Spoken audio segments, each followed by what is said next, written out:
Forecasting. And I'm not talking about the weather. I'm talking about your sales pipeline. And on today's episode, my guest, Nabeil, he comes with some expertise in the subject. And we're going to talk about how your organization can be better at forecasting and individually as a rep, what you can do to make sure that you're forecasting effectively and earn the money that you deserve.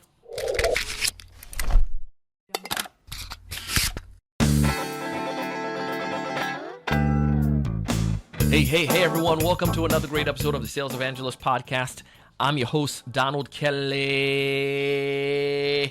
the Sales Evangelist. And I'm so excited for another great episode. I'm so excited to be here with you today. And on this episode, we're going to talk to Nabeil Alazzam. He is the CEO and founder of forma.ai. It's a Toronto-based company striving to solve massive underappreciated pain points when it comes to sales compensation. And he has a lot of expertise when it comes to incentive, but also specifically, we're going to tie that all in today to this particular subject, this particular challenge right in front of us, and that's forecasting. In your definition, why don't you tell us a little more, Nabeil? How would you define forecasting, sales forecasting? I guess I would define it in different ways depending if I'm a sales leader forecasting for the organization versus the sales rep forecasting for their own book of business. But ultimately, it's the same activity. It's just a different outcome and a different perspective on how to approach it. So as a sales leader, I need to take data across every single individual on my team, every single interaction with every account, and use that data to give me an aggregate. And so I'm looking, the being accurate at a specific account level is not as important to me as is understanding how everything's going to come together to drive that bigger outcome. On the rep level and focusing on your book of business, accuracy at an account level becomes even more crucial because it's going to gauge kind of back to the incentives, right? If I'm hitting a target, I want to hit a target. If I can predict which accounts are, and have a better confidence of which accounts are likely to close and what activities needed to get them to that stage, I can be more in charge of hitting my number. And so again, it's same, the same aspect, the same approach, but different outcomes at the senior level versus at the individual contributor level. Yeah, and one of the things that I really appreciated that you brought up, and I think we can definitely start by going down a route. If you think about it from like the individual contributor side or even the organizational side, it's that idea of the predictability. I didn't recognize it so much as a new sales rep, forecasting. I'm like, that's not that big of a deal. Just call the people, get the appointments, close the deal, blah, blah, blah. Once I started to learn how to sell effectively and realized I needed to be like an entrepreneur for my own territory, I was like, crap, forecasting is critical because I sold to city county governments in K-12 and they have like a set process, man, when the buying window and the demo window. So you had to make sure you forecast accurately to be able to hit your numbers for the year. And then once I became a business owner and I had the team and being able to like look at this, I'm like, I need to forecast right because if I don't, I'm screwed in like 3 months if I'm not generating the money or having the plans in place to be able to do that. So putting a system in place and be able to have the science, so to speak, behind it down, because that's where you're going to perform. And that's why I feel sales is not too complicated if you just understand the processes and understand the things you're supposed to do.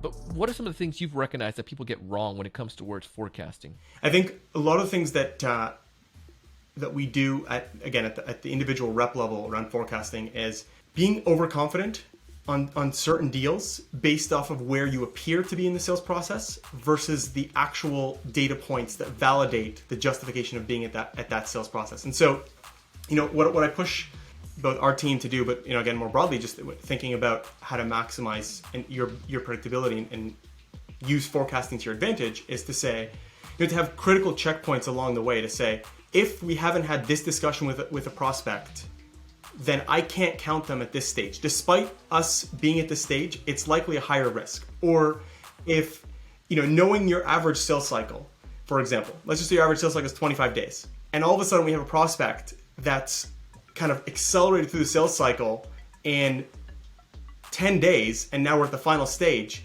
There's inherently higher risk in that deal than, even though it's the same stage as another deal that's kind of followed the more standard sales process. We have to inherently understand that there's a higher risk there. And so, especially at the rep level, there's a lot of data because as a rep, you're intimately aware of the nuances in each account.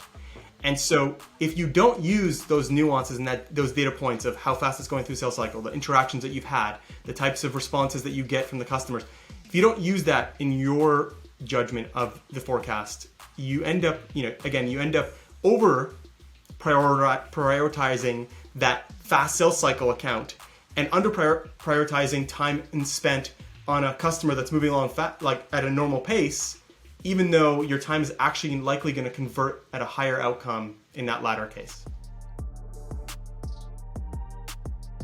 We're not using the data that's available to us to be as scientific as we should be. Like when we talk about segmentation, segmentation and forecasting go hand in hand. Because I gave you that example of, okay, this deal takes 25 days on average. Well, if you're using that as an average across the entire organization, but we sell to a numerous style of customers where the sales cycles can be very different, then I can't really use that as a data point because every customer looks different. But if I start to segment like customers together, and we can use all kinds of data, right? Customer size, the demographic of the organization that we're talking to, even the geo, right? The type of decision making, that history that we have on the customer. All of these data points are going to tell us, what does this customer look like? And then ultimately, I want to use the data to see how other like customers in the past have performed, and then use that underlying segmentation analysis to create a very specific forecast methodology at that customer cluster or customer segment cluster. And now what that enables me to do as a leader is better predict based off the data for each customer, tied back to what we think is possible at that customer cluster. But it also enables me to tell my team the factors that matter, or the checklist that they need to have for a customer that looks like X for each cluster.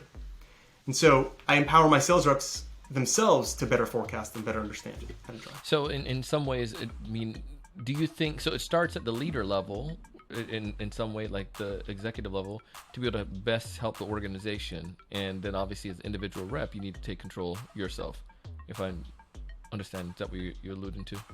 Yeah, I'm alluding to, like, as an organization, we need to take forecasting serious, like sales forecasting seriously. And when I say take it seriously, I mean take it with a scientific, or take a scientific approach to doing so.